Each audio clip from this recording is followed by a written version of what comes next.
Welcome back to your own YouTube channel একাগ্রতা classes.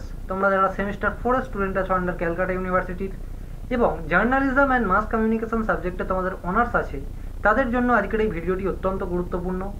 তোমাদের total 4টি অনার্স পেপার, ইতিমধ্যেই 2টো অনার্স পেপারের এক্সাম তোমাদের হয়ে গিয়েছে। সেটা হচ্ছে ডিএসসিসি 5 এবং ডিএসসিসি 6 পেপারের। তো দুটো সাবজেক্টেরই সাজেশনস আমরা অলরেডি পোস্ট করেছিলাম। সেটা হচ্ছে তোমার এসএকিউ বলো বা তোমাদের যেগুলো বড় কোয়েশ্চেন্স ছিল সেগুলো থেকে তোমাদের পড়ে এক্সাম অনেক ভালো হয়েছে, তোমরা অনেকেই জানিয়েছো। তো ডিএসসিসি 6-এর যে এক্সামটা হলো, অর্থাৎ আজকে কমপ্লিট হলো এক্সামটা, তো সেটার এক্সাম কেমন হয়েছে অবশ্যই তোমরা কমেন্ট সেকশানে জানাবে। পার্সোনালি জানিয়েছো অবশ্য, কিন্তু কমেন্ট সেকশানে জানালে কি হবে, আরও অন্য যারা আছে নতুন চ্যানেলে দেখছে তারাও জানতে পারবে যে সত্যিই সাজেশানস কমন এসেছিলো কি আসেনি। তো আর দেরি না করে দেখো তোমাদের ডিএসসিসি 7 যে পেপারটা আছে সেটার কি সাজেশানস আছে, বলা চলে লাস্ট মিনিট সাজেশানস। যারা এখনও পর্যন্ত কিছু করোনি এইগুলো অন্তত করে যেও। দেখো তোমাদের পেপারের যে আউটলাইনটা আছে সেটা কি, সেটা হচ্ছে অ্যাডভার্টাইজিং প্রিন্সিপাল অ্যান্ড প্র্যাকটিস। তো এখান থেকে মোস্ট ইম্পর্টেন্ট সব থেকে প্রথমেই যে প্রশ্নটা সেটা দেখো, গণমাধ্যম পরিকল্পনা কাকে বলে, এর গুরুত্ব কি, উপযুক্ত উদাহরণ সহ গণমাধ্যম পরিকল্পনার ধাপগুলি আলোচনা করো। তো এটা তোমাদের ব্রেক করে করে মার্কস আসবে, যেমন ডাইরেক্ট 15 মার্কসের জন্য নয়, এটাকে কিছু ব্রেক করে আসে, হয়তো 5+5+5 বা 5+10 এরকমভাবে আসে বেশ কিছু। তো এই প্রশ্নটা তোমাদের জন্য মোস্ট ইম্পর্টেন্ট। তারপরে একটা প্রশ্ন আছে, দেখো 2022-এ এসেছিল, বিজ্ঞাপনের অর্থাৎ অ্যাডভার্টাইজিংয়ের আর্থসামাজিক ও সাংস্কৃতিক প্রভাব ব্যাখ্যা করো বা আলোচনা করো। 2022-এর এটা তোমরা যদি শর্ট কোশ্চেন্সের জন্য করো তাহলেও হবে, বড় কোশ্চেন্সের জন্য তোমাদের 1 নম্বরটা অবশ্যই করে করতে হবে। তারপরে দেখো এআইডিএ মডেল কি, বিজ্ঞাপনে এর প্রয়োগ বিশ্লেষণ করো। তারপরে একটা আছে Maslow hierarchy of need model বিজ্ঞাপনের ক্ষেত্রে কিভাবে কার্যকর হয় তা উদাহরণসহ ব্যাখ্যা করো। আর ডিএজিএমএআর মডেল কি, বিজ্ঞাপনের ক্ষেত্রে এর গুরুত্ব আলোচনা করো। এই যে 3টে মডেল আছে, এই 3টে মডেলের মধ্যে তোমাদের একটা মডেল আসবেই আসবে।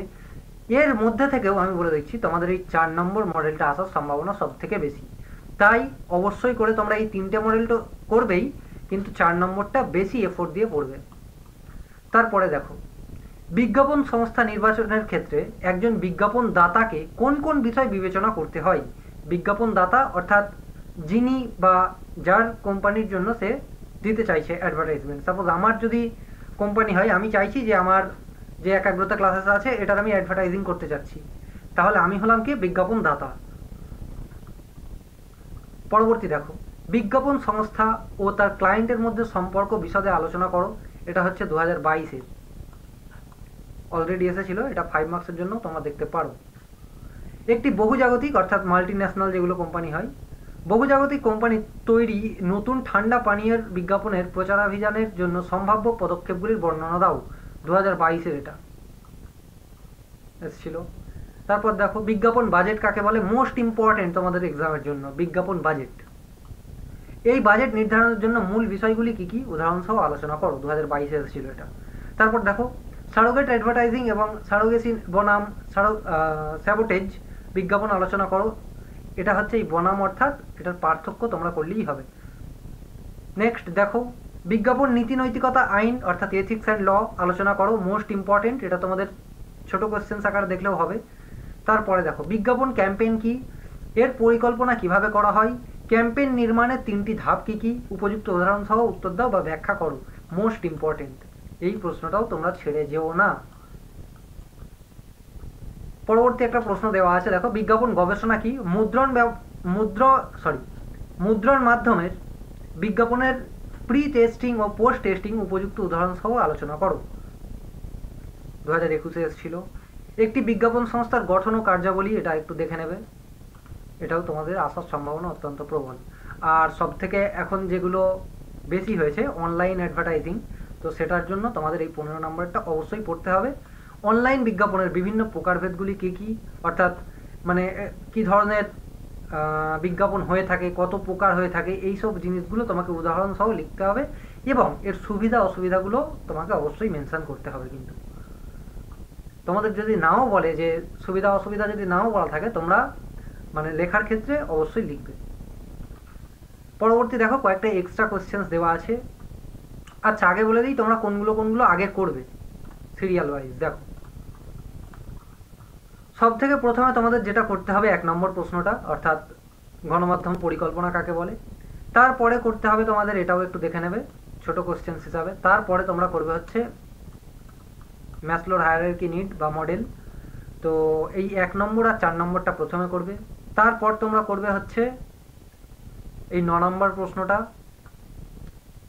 তারপর তোমরা করবে এই বিজ্ঞাপনের কার্যাবলী, গঠন কার্যাবলী, আর এই ক্যাম্পেইন।